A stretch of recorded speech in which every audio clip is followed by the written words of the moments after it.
오늘부터 우리는 가정과 감사에 대해서 함께 은혜를 나누려고 합니다. 오늘 설교 제목을 이렇게 정해봤어요. 한번 따라할까요? 감사의 기도로 행복한 가정. 우리 이번 5월은 혼자 살든 둘이 살든 셋이든 6명이 살든 모두가 감사로 채워지고 행복한 가정들이 되시기를 주님의 이름으로 축복합니다. 제가 아는 암 전문의 의사 선생님의 강의를 잠깐 들었습니다. 이분이 말기 암 환자들을 연구하시는 거예요. 그리고 이제 우리가 되게 이런 중병에 걸리면 처음에는 내가 왜 이런 병에 걸렸나, 이제 어떤 거부감도 있고요, 또 두려움도 있고, 뭐 우울감도 사실은 경험하는데요. 이런 비슷한 감정의 사이클을 다 경험하고 이제는 마음을 내려놓은 분들, 즉 이제 남은 날이 얼마 안 남은 말기암 환자들에게서 이 의사 선생님이 공통점을 하나 찾아냈습니다. 100일이 채 남지 않은, 이제 뭐 정말 진통 치료만 하고 계시는 이 3개월 정도의 시한부를 받아놓으신 분들에게 이런 질문을 했다고 그러죠. 마지막 소원이 있다면 뭐 하고 싶으세요? 이제 라는 질문이었어요. 예를 몇 가지 들었는데 40대 후반의 여성분이었습니다. 이 40대 후반의 여성에게 말기암 환자로서 이제 얼마 안 남았는데 뭘 제일 하고 싶으세요? 했더니 이분이 대답하는 것이 대부분의 말기암 환자랑 비슷하다는 거예요. 네, 저는 가능하다면 집에 가서 가족들을 위해 저녁 식사를 준비하고 가족들이 식사를 다 마치면 그 그릇을 설거지하는 게 내 소원입니다. 그러더래요. 여러분, 이분이 병 걸리기 전에도 설거지가 소원이었을까요? 그러지 않을 거 봅니다. 어떤 누구도 죽음의 직면 앞에서 세계 여행이 소원이라거나 유명한 맛집 체험이 소원이라는 분은 한 명도 없다는 거예요. 또 한 분의 예를 드는데요. 29살 여성분이었습니다. 이 여자분은 소원이 학교 선생님 되는 게 이제 소원이었다고 그러죠. 그런데 암 발생 후에 시험에 합격하신 거예요. 그리고 이 마지막 몇 달 안 남은 이 기간 동안에 이제 교원 임용고시에 합격을 하면 교원 연수가 있는데 그 연수에 참여하고 싶은 게 마지막 소원이라고 이야기하는 겁니다. 정말 내가 하고 싶은 일이 뭘까요? 나에게 있어서 간절한 소원은, 이 의사 선생님의 결론은 이거예요. 사람들이 소원은 다양해 보이지만 죽음을 앞둔 자의 소원은 똑같아지는데 그건 바로 일상이라고 하는 겁니다. 일상을 경험하고 싶다는 거예요. 매일마다 반복했던 바로 그 일, 때로는 지겹게도 생각하고 때로는 가치 없게도 생각했던 바로 그 일, 내가 매일마다 했던 그 일을 하루 더 하고 싶다라고 하는 게 죽음을 앞둔 사람들의 공통된 소원이라는 거죠. 저는 이것을 깨달음의 감사라고 지난주에 설교 때 말씀을 드렸습니다. 우리가 무언가를 깨닫는다라고 할 때는 사실 내 인생에 진짜 중요한 것을 발견하는 지혜를 의미한다고 보는데요.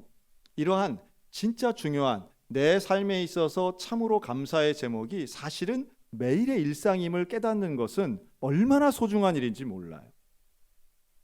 그리고 이것을 하나님과의 관계에서 발견하는 사람은 아직 없는 미래가 아니라 이미 받은 현재에 대해 내가 받은 은혜가 이미 충분합니다라고 하는 고백은요, 하나님 앞에 기도하는 사람이 누릴 수 있는 복인 줄로 믿습니다.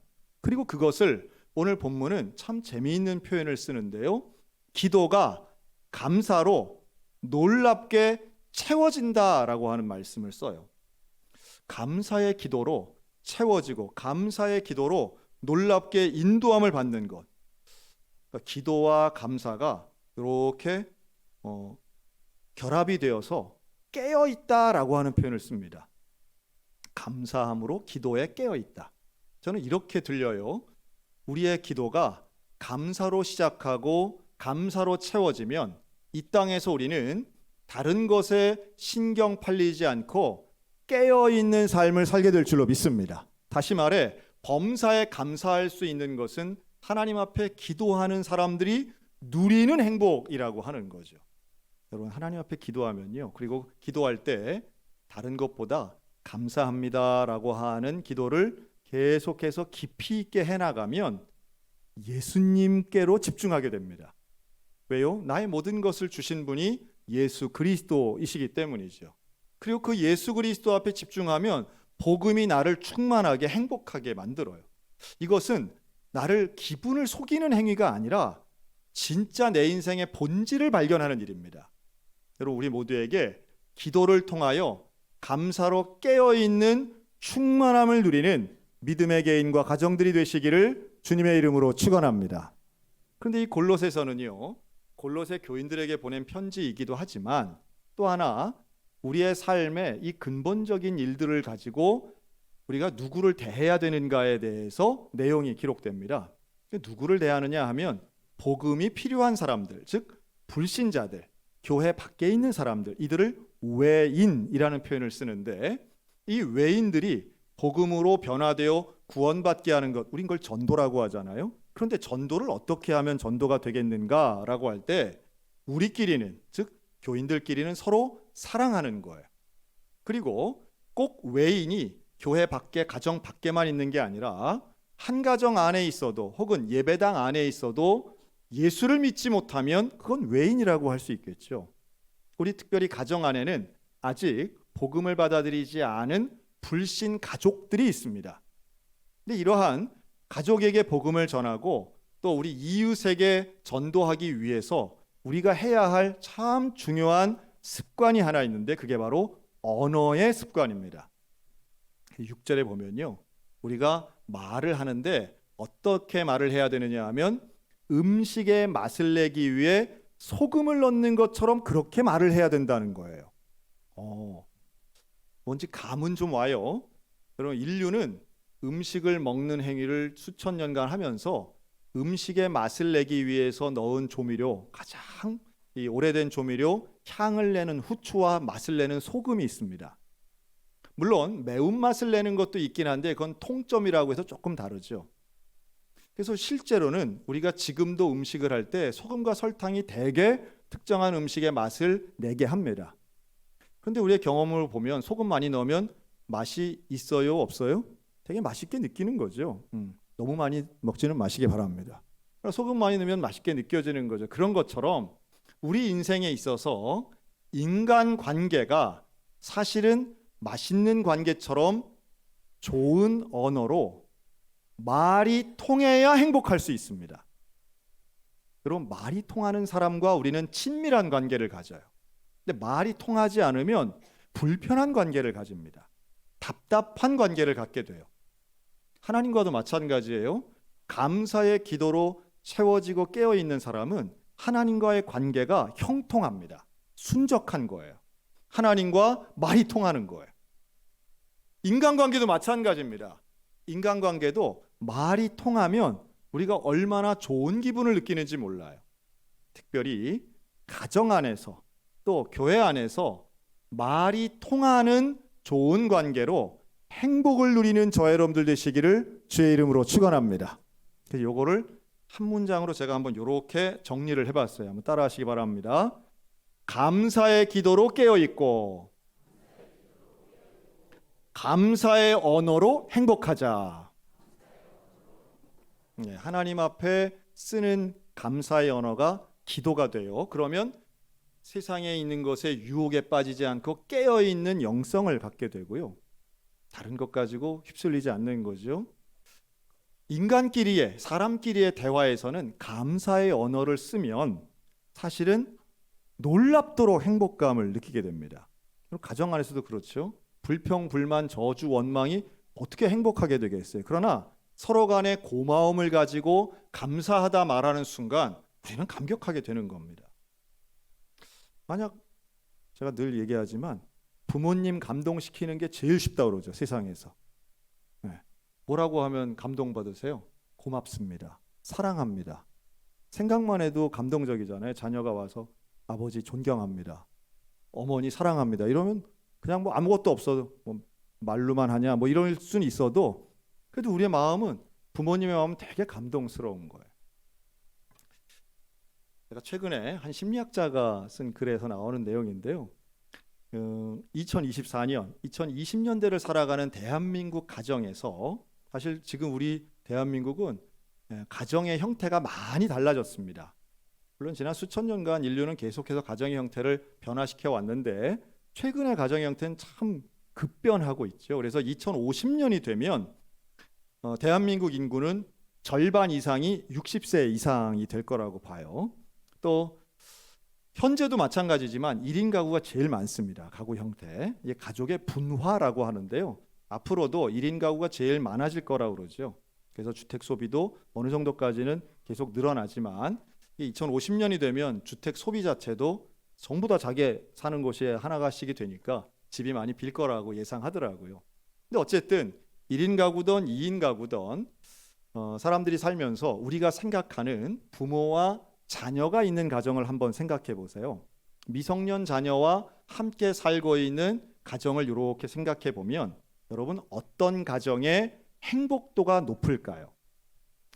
뭐 혼자 사시는 분은 조금 제외해서 죄송하지만 함께 사는 사람들이 있을 때에 뭐 부부가 돼서 2명이건 자녀가 있어서 3명이건 이들의 공통점이 있답니다. 그 심리학자의 분석에 의하면 딱 한 문장으로 요약하더라고요.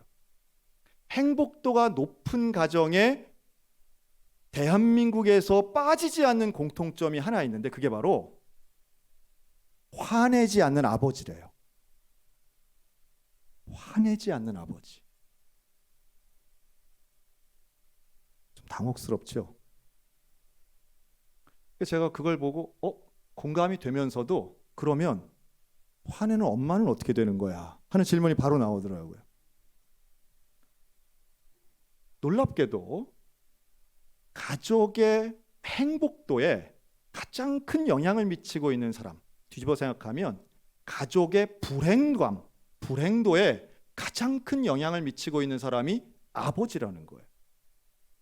너무 좀 저 같은 남성들에게는 좀 억울한 부분이 있어요. 네, 특별히 남편들에게 마찬가지인데요. 자, 제가 한번 예를 들어 보겠습니다. 여러분, 부모에게 혼날 때가 있죠. 부모님에게 좀 모진 말을 들을 때가 있습니다. 좋지 않은 경우지만 여러분 그럴 때 같은 말이어도 엄마가 하는 말과 아빠가 하는 말이 자녀의 나에게 있어서 똑같이 들리나요? 아니면 다르게 들리나요? 이걸 생각하시면 아주 쉬워요. 다시 말해 불합리해 보이긴 한데요. 엄마한테는 100번 혼나도 평생에 한되고 상처됐다는 사람이 좀 적어요. 그런데 신기하게도 아버지에게 특정한 혼이나 수치감이나 모멸감을 느꼈다는 분들이 제법 많습니다. 다시 말해 어머니의 말들은 잔소리라고 우리가 치부할 때가 있고요. 아버지의 훈계는 평생의 상처라고 말하는 분들이 많아요. 불합리해 죽겠어요. 그렇죠? 근데 이것이 제 개인의 의견이 아니라 심리학자들, 교육학자들도 비슷한 이야기를 합니다. 그래서 공부 잘하는 게 되게 아버지와 대화 많이 하는 사람이 공부 잘한다 그러죠. 뭐 그런 것들도 우리를 기분 나쁘게 하긴 하는데 저는 이것을 성경에서의 원리를 좀 찾아봤습니다. 또 사회학적으로도 제가 한번 고민을 해봤어요. 물론 이 말은 다 맞는 건 아니지만 성경에는 명확한 힌트가 있습니다. 자, 먼저 사회학적으로 제가 이렇게 한번 말씀을 드릴게요. 아버지가 화내는, 저도 자녀들이 있는 아버지이기 때문에 아주 공감하는 부분이 있는데요. 자녀들과 대화를 하는 것이 중요한데 대개 훈계를 할 때가 있습니다. 조언과 비슷한 훈계죠. 그것도 나쁘지 않아요. 필요합니다. 그런데 그런 가운데에 선을 넘을 때가 있습니다. 즉 자녀들에게 상처를 주는 험한 말을 할 때가 있습니다. 그런데 그러한 상황이 그냥 이루어지는 게 아니고 가장 나쁜 경우는 술에 취해 하는 경우입니다. 음주 후에 조언, 충언, 충고를 할 때에 자녀들의 마음에 그것이 큰 소리와 험한 형식으로 다가오면 상처가 되는 경우들이 많아요. 특별히 자녀가 어렸을 때 술에 취한 아버지의 모습을 처음 봤을 때 대부분 평생 기억합니다. 얼굴이 빨갛고요, 눈이 충혈되고요, 혀가 꼬부라져서 평소 같지 않은 캐릭터가 나오는 아버지. 그때 자녀들이 느끼는 감정은 두려움입니다.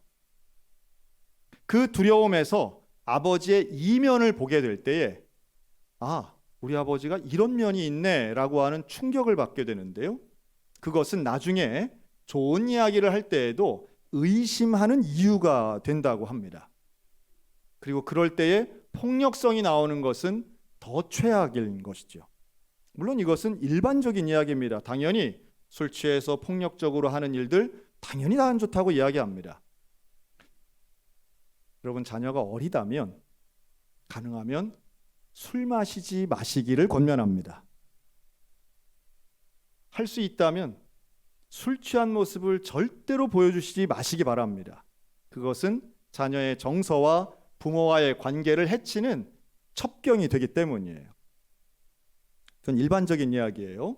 자, 성경으로 돌아가면 성경에서는 가정 안에서 이루어지는 관계를 두 단어로 요약합니다. 오늘 읽은 골로새서 3장과 4장에 나오고요, 에베소서에도 나오는데, 가정 안은 대개 이런 관계예요. 부모와 자녀, 또 아내와 남편. 그런데 이 관계에서 두 가지 단어를 사도 바울은 사용하는데요, 하나는 순종이고 또 하나는 사랑입니다. 순종과 사랑, 이 두 가지로 가족 안에서의 관계를 대부분 설명해요. 자, 어떤 관계에서 이 단어를 쓸까요? 자녀들아, 내 부모에게 뭐 하라고요? 순종하라. 아내들아, 내 남편에게 순종하라. 좀 불편하시죠? 성인지 감수성이 떨어지는구만. 왜 아내만 순종해? 불편할 수 있어요. 성경에 나오는 말씀입니다. 자, 그렇다면 반면 남편에게는 어떤 단어를 성경은 쓰고 있을까요? 남편은 아내 사랑하기를 제 몸 사랑하듯 해라 라고 하는 일반적으로 들리는 표현을 써요. 그런데 거기에서 멈추지 않아요. 남편들에게는 성경은 반드시 이런 표현을 더 붙입니다. 뭐라고 하느냐 하면, 남편들아, 내 아내를 괴롭게 하지 말라. 아비들아, 내 자녀를 노엽게 하지 말라. 신기하게도 어머니에겐 이런 표현을 잘 안 써요. 그런데 아버지에게는 자녀를 노엽게 하지 말랍니다. 남편에게는 내 아내를 괴롭게 하지 말랍니다. 평등한 시각으로 본다면 아내에게도 똑같이 요구해야 되겠죠. 그런데 남편에게 요구하는 게 좀 달라요. 아버지에게 명령하는 게 좀 달라요. 왜 그럴까요? 아버지에게는 성경으로, 기독교적으로 볼 때는 영적 권위가 있기 때문입니다. 그 영적 권위라고 하는 것은 마치 우리가 하나님을 어머니라 하지 않고 아버지라고 말하는 것과 맥락을 같이 합니다. 물론 이것도 불편하신 분들이 있을 거예요. 안 그래도 나는 하나님을 어머니라고 안 해서 불편한데 왜 아버지만 하는 거야? 여러분, 이것은 남녀 차별이나 수직적인 계급을 두는 의미가 아닙니다. 하나님께서 가정 안에 있는 영적 질서를 말씀하는 거예요. 마치 한 회사에 대표가 있는데 대표나 직원이나 우리는 평등하다고 생각하지 않습니까?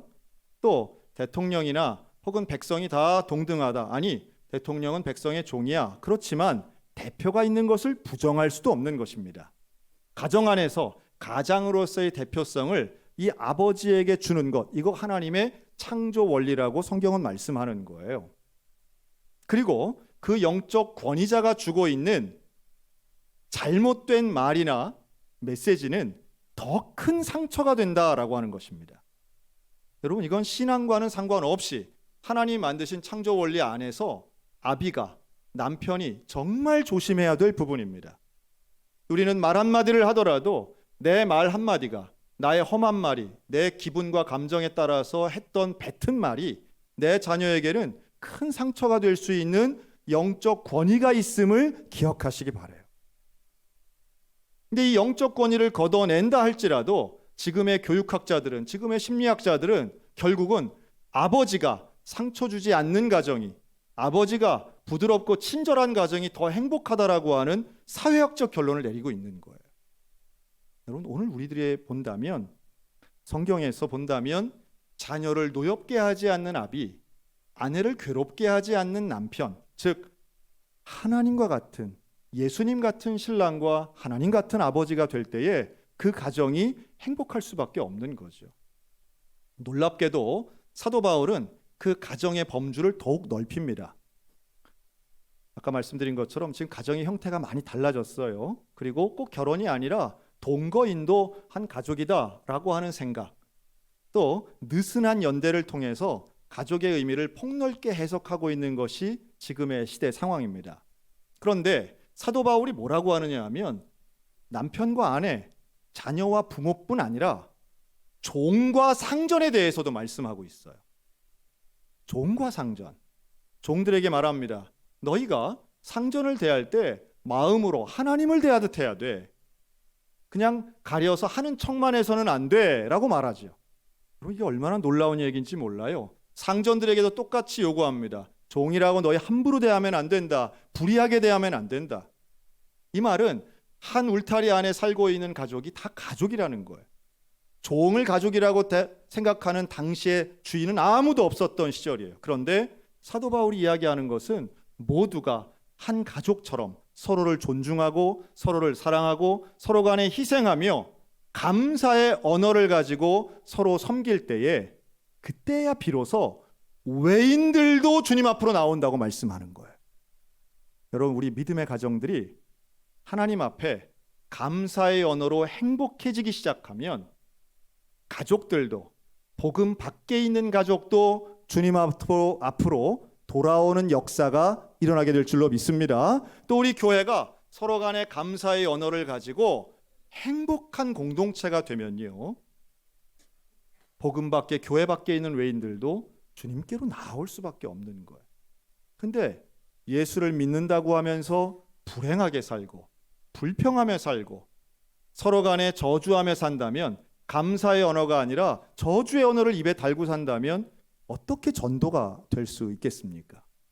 하나님의 은혜가 우리 모두에게 임하여 감사의 예배로 나를 지키고 감사의 언어로 서로 행복한 우리 믿음의 성도, 믿음의 가정들 되시기를 주님의 이름으로 축원합니다.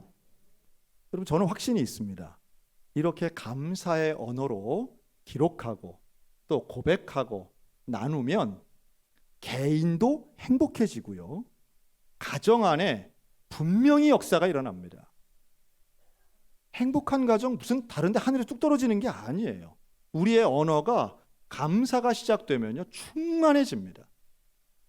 여러분, 자녀들이 지금 같이 살고 있으십니까? 정말 특별한 가정에 살고 계시는 거예요. 자녀들과 함께 있다면, 누군가 나와 함께 가족을 이루고 같이 살고 있다면 너무너무 특별한 가정에서 지금 살고 계시는 겁니다. 33%는 다 혼자 사세요. 그런데 그럴 때에 함께 하고 있는 그분과 감사의 언어를 나눈다면 이게 얼마나 행복한 일인지 몰라요. 같이 있어서 고맙습니다. 밥을 함께 먹어서 고맙습니다. 맛있어서 감사합니다. 얼마나 감사한 일인지 몰라요. 여러분, 누군가에게는 지금 내가 누리고 있는 이 일상이 간절한 소원이라니까요. 지금 내가 하고 있는 이 반복적인 일들이 누군가에게는 한 번만 더 해봤으면, 한 번만 더 해봤으면 하는 소원이라는 사실을 깨달으셨으면 좋겠습니다. 어떻게 감사하지 않고 살 수가 있겠습니까? 이 감사의 언어, 감사의 습관이 우리 모두 가운데 충만하게 넘쳐 흘러서 하나님과의 관계, 가족과의 관계, 이웃과의 관계 속에 놀라운 행복을 누리는 이번 5월달이 되시기를 주님의 이름으로 축원합니다. 아멘. 기도하겠습니다.